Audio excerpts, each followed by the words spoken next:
তাজা তাজা শোল মাছের ঝোল খেতে অসাধারণ হয়। আজকে রেঁধে নিব শোল মাছের ঝোল আর সাথে টাকি মাছের ভর্তা। দুটা খাবারই আমার কাছে খুবই পছন্দের খাবার। এসব খাবার দিয়ে মজা করে ভাতও খেয়ে নেওয়া যায়। হ্যালো, আসসালামু আলাইকুম এভরিওয়ান, ওয়েলকাম জানাচ্ছি আমার এই কিচেনে।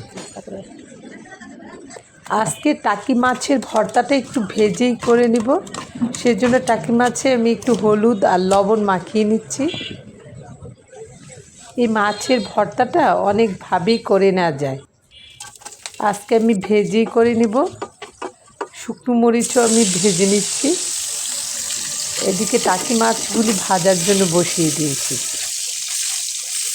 মাছগুলি হিটটা একটু বাড়িয়ে দিয়ে, চুলার আঁচটা একটু বাড়িয়ে দিয়ে আমি ভেজে নিচ্ছি।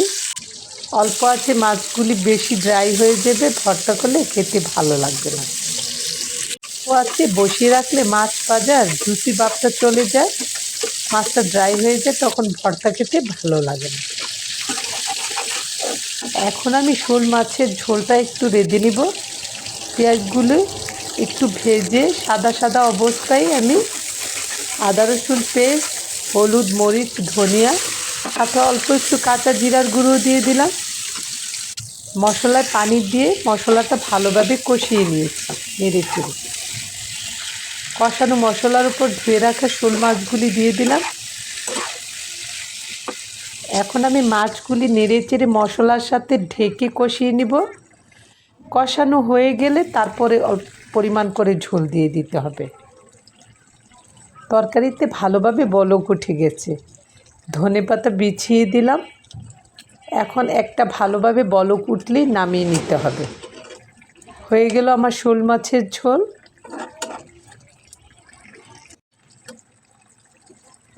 এরকম শোল মাছের পাতলা পাতলা ঝোল দিয়ে ভাত অনেক বেশি খাওয়া যায়। আর ধনেপাতা কাঁচামরিচের একটা সুন্দর ফ্লেভার আসে, খুবই মজা লাগে খেতে।